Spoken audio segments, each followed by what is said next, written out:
Existe um momento na história de uma civilização que ela deixa de apenas usar a tecnologia e começa a se fundir a ela. E talvez a gente, a humanidade, esteja entrando exatamente nessa fase agora, a chamada de Humano 2.0.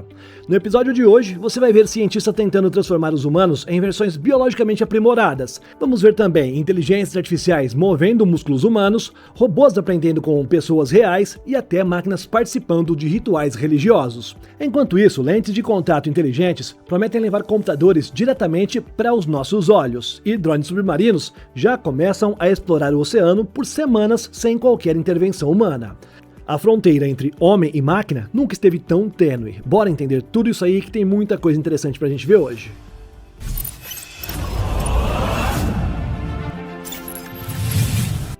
Olá, impressionado e impressionada. Eu sou o Carlos Alves e você está no Realidade Impressionante. A morte é inevitável? Por milênios, a resposta sempre foi sim. Mas pela primeira vez na história, cientistas e bilionários do Vale do Silício estão tratando o envelhecimento não como um destino inevitável, mas como uma doença curável. Nós estamos entrando na era do Humano 2.0. Alguns chegam a dizer que nós estamos rodando um software moderno em um hardware antigo. Esse hardware aí é o nosso corpo biológico. E não estamos mais falando apenas de David Sinclair ou das promessas de Elon Musk. Existe uma nova geração de cientistas e startups, como a Altos Labs e a Retro Biosciences, que está decifrando o código da vida para transformar o ser humano no que chamamos de Humano 2.0. E o mais impressionante é que isso já deixou de ser apenas teoria, já começa a se transformar em uma indústria de trilhões de dólares. E se você quer saber para onde o futuro está indo, é só seguir o dinheiro, meu amigo. A Altos Labs, que recebeu um aporte recorde de 3 bilhões de dólares de nomes como Jeff Bezos, recrutou alguns dos maiores cérebros do planeta, incluindo o Nobel Shinya Yamanaka. Eles não estão buscando uma, entre aspas, pílula mágica, mas algo muito mais profundo, a reprogramação celular. A ideia dos caras é usar os fatores genéticos para instruir as células velhas a se comportarem novamente como células jovens. É quase como aplicar um reset de fábrica nos órgãos humanos, revertendo décadas de desgaste em nível molecular. E é exatamente nesse ponto que entra o famoso David Sinclair. O geneticista de Harvard afirma que a primeira pessoa que viverá mais de 150 anos já nasceu, ela está entre nós. Mas Sinclair não fala apenas sobre viver mais, ele fala sobre reverter a idade biológica. O segredo estaria na chamada reprogramação epigenética. Em vez de alterar diretamente o DNA, a tecnologia usa os fatores de transição que são capazes de resetar as células para um estado mais jovem. E ao mesmo tempo, em outras frentes, startups como Altos Labs, como mencionei, financiada por Jeff Bezos, e a Retro Biosciences, que é apoiada por Sam Altman, estão despejando bilhões de dólares para transformar esses avanços em terapias reais. Há poucos meses atrás, em fevereiro de 2026, Sinclair afirmou que testes em seres humanos para a reversão da idade biológica já são uma realidade iminente. Nesse ponto, nós estamos falando de moléculas senolíticas, que são desenvolvidas para eliminar as chamadas células zumbis, além também do uso de compostos como NMN para poder aumentar a energia celular. Só que nem todo mundo está olhando apenas para a genética. Alguns estão tentando transformar o próprio corpo em um laboratório vivo. O bilionário Brian Johnson, criador do projeto Blueprint, talvez seja hoje a cobaia humana mais monitorada do planeta. Ele gasta milhões de dólares para testar tecnologias que já começam a ficar acessíveis ao público. Entre elas está a terapia de luz infravermelha, usada para regenerar mitocôndrias e também para estimular a produção de colágeno. Além disso, existe a suplementação de precisão, envolvendo compostos como taurina e o mencionado há pouco NMN, que estudos recentes de 2025 e 2026 associaram a proteção contra o declínio cognitivo e o envelhecimento celular. A lógica de Johnson é quase que brutalmente simples. Se você não mede a sua própria biologia, não consegue gerenciá-la. Mas talvez a verdadeira virada de chave esteja no CRISPR-Cas9, a tecnologia de edição genética desenvolvida a partir de pesquisas de Jennifer Doudna, que abriu caminho para que empresas como CRISPR Therapeutics começassem a editar genes defeituosos diretamente no corpo humano. Agora, em 2026, já existem aplicações sendo estudadas para combater colesterol alto, doenças degenerativas e até o Alzheimer antes do aparecimento dos sintomas. Pela primeira vez na história, a humanidade começa agora a considerar a possibilidade de remover as predisposições genéticas antes mesmo do nosso nascimento. E, curiosamente, até o próprio Sam Altman entrou nessa corrida biológica. O CEO da OpenAI investiu 180 milhões de dólares na Retro Biosciences. O objetivo da empresa é adicionar pelo menos 10 anos saudáveis à vida humana. A ideia deles é fazer isso combatendo a inflamação crônica que é associada ao envelhecimento. E ao mesmo tempo, empresas como Insilico Medicine estão usando a inteligência artificial para descobrir novos medicamentos já em semanas, algo que antes levava vários anos. E é aqui que as coisas começam a se misturar de verdade. As máquinas passam a ensinar a biologia a como sobreviver por mais tempo. Mas e se o corpo biológico for apenas o começo? Elon Musk vê a Neuralink como uma ponte para algo muito maior, a simbiose entre humano e inteligência artificial. Hoje, os chips da Neuralink já permitem que pacientes possam controlar computadores usando apenas o pensamento e essa tecnologia. Mas o objetivo final nunca foi só acessibilidade, só ajudar as pessoas que precisam. Musk fala abertamente sobre a expansão cognitiva, a integração com a inteligência artificial e até a preservação digital da nossa consciência. A ideia parece saída de um filme de ficção científica, eu sei, mas acredite, já começaram a entrar em debates reais dentro da neurotecnologia. Se um dia nós conseguirmos realmente mapear os pensamentos, as memórias e os padrões neurais em interface cérebro-computador, parte daquilo que nós chamamos de consciência, a sua e a minha essência, poderia sobreviver ao colapso do corpo biológico. E é exatamente isso o que é chamado de humano 2.0, um ser híbrido conectado a máquinas que é capaz de processar informações em velocidades impossíveis para o cérebro natural. E a ideia é nos preparar para sobreviver em ambientes que são extremos, incluindo o espaço profundo. No fim, meus amigos, o humano 2.0 talvez não seja apenas sobre viver para sempre. Na verdade, talvez seja sobre abandonar lentamente as limitações biológicas que acompanham a nossa espécie desde o início da civilização. Nós estamos saindo da era da sorte genética para entrar na era do design biológico. E agora eu quero saber a sua opinião, hein? Aceitaria implantar um chip, por exemplo, como o Neuralink, se isso pudesse realmente prolongar a sua consciência ou até te dar vida, algum tipo de vida e imortalidade digital? Antes de continuarmos, antes de você responder aí e a gente continuar mostrando as tecnologias que já existem e estão mudando a nossa sociedade agora, confere a sua inscrição aí, confere se está inscrito ainda, porque às vezes o YouTube pode excluir a sua inscrição e deixar você sem saber o que realmente está acontecendo no nosso mundo da tecnologia. Então confere aí, rapidinho, dá uma olhadinha aí enquanto você vai comentando, tá bom? Agora vamos continuar. E existe um problema silencioso que está impedindo a próxima revolução de computadores de acontecer. E, curiosamente, ele não está nos processadores, não está nas inteligências artificiais ou nas telas. Porque criar uma lente de contato inteligente, capaz de exibir realidade aumentada, monitorar sinais vitais e se conectar sem fio, parece uma coisa incrível na teoria, até você perceber que tudo isso precisa funcionar literalmente sobre o olho humano. E é exatamente esse desafio que uma empresa dos Emirados Árabes Unidos, chamada de Expansio, está tentando resolver junto com a francesa Eaton. As duas anunciaram uma microbateria de estado sólido tão pequena que cabe dentro de uma lente de contato. Nós estamos falando aqui de dispositivos medindo apenas algumas dezenas de milímetros cúbicos. Mas talvez o mais impressionante nem seja o tamanho. O problema das baterias convencionais de íon-lítio é que elas simplesmente não foram feitas para ficar encostadas no olho de alguém. Elas podem simplesmente superaquecer, vazar ou até gerar uma combustão em situações extremas, explodindo nesses casos. E obviamente isso se torna um detalhe preocupante quando uma bateria está literalmente sobre a sua córnea. A solução encontrada foi abandonar os eletrólitos líquidos e utilizar uma arquitetura totalmente cerâmica em estado sólido. Na prática, isso significa uma bateria muito mais estável, sem risco de vazamento e que para de funcionar caso seja danificada. Só que miniaturizar uma bateria segura não resolve tudo. Lentes inteligentes exigem energia constante em um espaço absurdamente limitado. Sensores básicos, sim, já podem funcionar aproveitando o calor corporal, a luz ambiente ou até a energia gerada pelo piscar dos olhos. Mas a realidade aumentada? Isso aí é uma outra história. Projetar imagens diretamente na visão humana exige alimentação contínua e densidade energética que é extremamente alta. E aí entra a parte mais interessante da engenharia.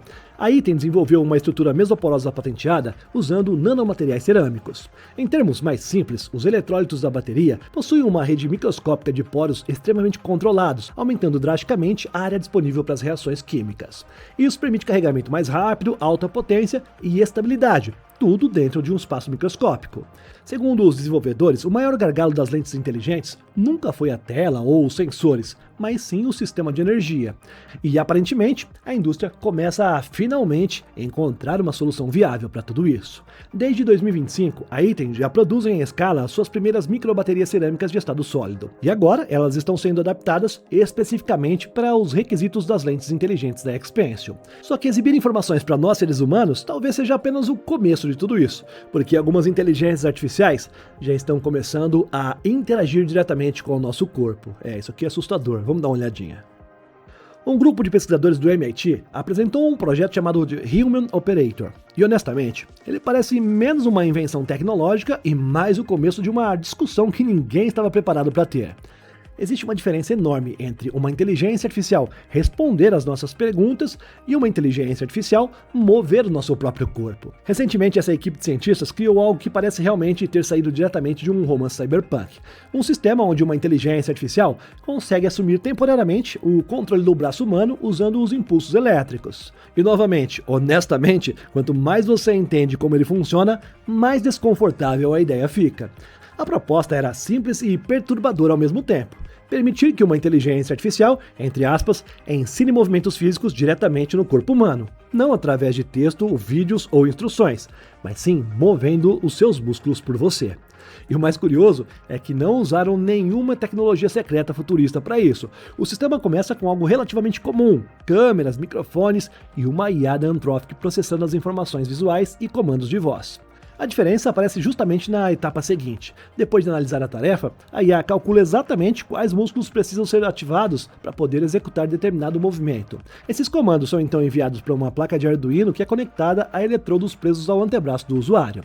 A partir daí, entra em ação uma tecnologia chamada de EMS, ou estimulação elétrica muscular. Na prática, pequenos impulsos elétricos fazem os músculos se contraírem involuntariamente. E é aí que a fronteira entre humano e máquina começa realmente a ficar bem estranha. Durante as demonstrações, a IA conseguiu fazer os usuários moverem suas mãos, realizando gestos específicos e até mesmo tocarem melodias simples em um teclado. Isso aconteceu mesmo sem eles saberem previamente como executar aquilo que estavam fazendo. Os movimentos são reais, os dedos realmente estão se mexendo, mas a sensação descrita pelos participantes parece algo entre fascínio e perda momentânea do controle corporal. Meus amigos, enquanto os pesquisadores tentam conectar a IA diretamente nos nossos músculos, outras empresas estão tentando ensinar as máquinas a usar as próprias mãos como se fosse um de nós. Durante anos, a indústria da inteligência artificial se concentrou quase que toda a sua atenção no cérebro dessas máquinas. Modelos de linguagem, raciocínio, geração de imagens, agentes autônomos, tudo isso aí. Mas existe um problema que continua extremamente difícil de resolver: fazer uma máquina interagir fisicamente com o nosso mundo real. Porque, meu amigo, escrever um texto é uma coisa.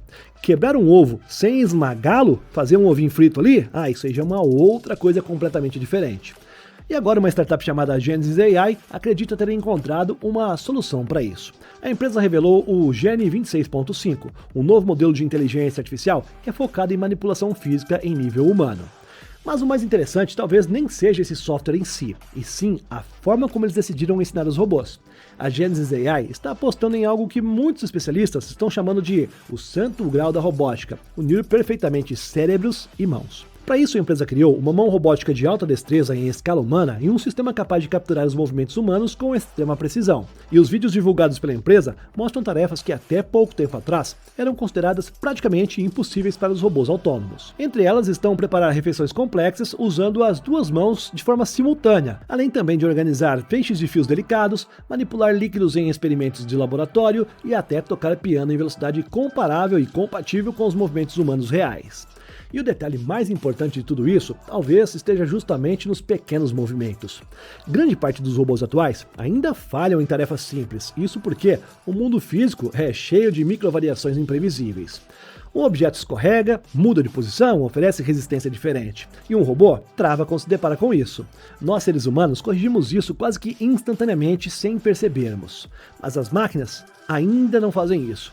Então a Genesis AI decidiu atacar exatamente esse gargalo. A empresa desenvolveu uma luva equipada com sensores táteis que são capazes de criar um mapeamento quase que direto entre mão humana e mão robótica. Na prática, operadores humanos em várias partes do mundo executam tarefas normalmente, enquanto o sistema registra os movimentos, a pressão, as micro-reações e o comportamento físico em detalhes absurdamente precisos. Mas existe uma outra camada que é ainda mais importante acontecendo por trás de tudo isso. Além dos testes físicos, a Genesis AI também está criando ambientes simulados que são hiperrealistas, onde inteligências artificiais já treinam outras inteligências artificiais. O objetivo é reduzir a chamada lacuna simulação-realidade, um dos maiores problemas da robótica moderna. Porque um robô pode sim parecer perfeito dentro de um simulador, até ele tocar o nosso mundo real pela primeira vez. Mas criar um único robô avançado já não parece suficiente para os caras. O objetivo agora é fazer as máquinas aprenderem em escala. Agora vai ficar interessante. À primeira vista, parece apenas mais uma fábrica cheia de braços robóticos trabalhando em silêncio. Mas o que está acontecendo dentro desse prédio em Massachusetts talvez seja uma das tentativas mais ambiciosas já feitas para ensinar as máquinas a aprenderem como nós seres humanos. A startup Tutor Intelligence criou algo que eles chamam de DF1, uma espécie de jardim de infância ou um prezinho para os robôs. São 100 manipuladores bimanuais funcionando ao mesmo tempo, observando, errando, repetindo os movimentos e sendo ensinados por operadores humanos trabalhando de forma remota, espalhados entre México e Filipinas. E a ideia por trás disso é bem simples, mas é gigantesca, tá? Se os robôs quiserem realmente viver no nosso mundo real, eles precisam aprender exatamente no nosso mundo real. Segundo Josh Grustain, fundador da empresa, o grande problema da robótica moderna é que não existe uma, entre aspas, internet de experiências físicas para essas máquinas. Enquanto as inteligências artificiais de texto aprendem lendo bilhões de páginas, os robôs ainda não possuem uma Wikipédia de movimento humano. E pensando nisso, a Tutor Intelligence decidiu construir isso de forma manual. E talvez seja justamente aí que esse projeto fique bem interessante. Em vez de aprender apenas em simulações digitais, a empresa colocou seus robôs para lidar com objetos, embalagens e situações todas reais. No começo, os robôs chamados de Sony eram desajeitados até para poder manipular as esponjas ou pacotes de salgadinho. Mas com poucas semanas de treinamento supervisionado, eles começaram a evoluir rapidamente. A lógica da empresa é quase que biológica. 100 robôs aprendendo simultaneamente criaram uma espécie de inteligência coletiva acelerada. Um erro raro que antes levava 8 horas para aparecer em um único robô, agora pode ser identificado em apenas 5 minutos dentro da DF1. E isso muda completamente a velocidade da evolução robótica. A Tutor Intelligence recebeu cerca de 34 milhões de dólares em investimentos e já trabalha com empresas como Nvidia, Amazon Web Services e Mass Robotics. E o objetivo final não é criar apenas um robô especializado, mas sim uma inteligência robótica de uso geral, que é capaz de aprender continuamente enquanto ela trabalha. E conforme os robôs estão aprendendo as tarefas humanas, meus amigos, eles começam lentamente, né? Mas já estão fazendo. Entrar até mesmo em espaços culturais e espirituais. Antes eram exclusivos apenas da nossa espécie. Vamos ver isso aqui que está muito interessante. Bora lá. Existe uma pergunta curiosa que começa a surgir conforme as máquinas vão se aproximando cada vez mais da nossa vida humana. Até onde um robô pode participar da nossa cultura antes de deixar de parecer apenas uma ferramenta, uma máquina fria e rígida? A pergunta está ecoando porque recentemente na Coreia do Sul, um robô humanoide participou de algo que, durante séculos, foi reservado exclusivamente para seres humanos. Uma cerimônia de iniciação religiosa budista. O evento aconteceu no Templo Jogyesa em Seul, um dos mais importantes do budismo sul-coreano.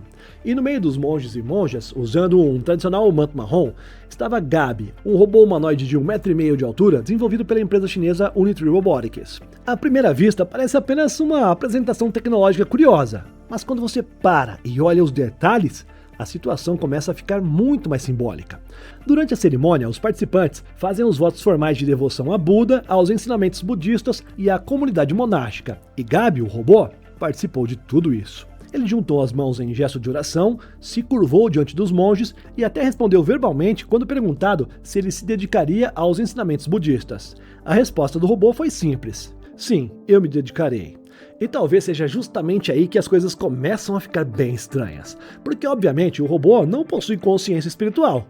Ele não sente fé, não compreende transcendência e, provavelmente, não entende o significado filosófico da cerimônia. Mas, ao mesmo tempo, ele já consegue participar visual, social e culturalmente de rituais humanos com um nível de naturalidade que poucos imaginariam alguns anos atrás. O próprio nome Gabi foi dado durante a cerimônia, que é derivado de Siddhartha e também carrega um significado de misericórdia em coreano. Segundo os líderes do templo, a escolha foi feita para representar a disseminação da compaixão budista pelo mundo. E o mais curioso é que a adaptação foi levada extremamente a sério.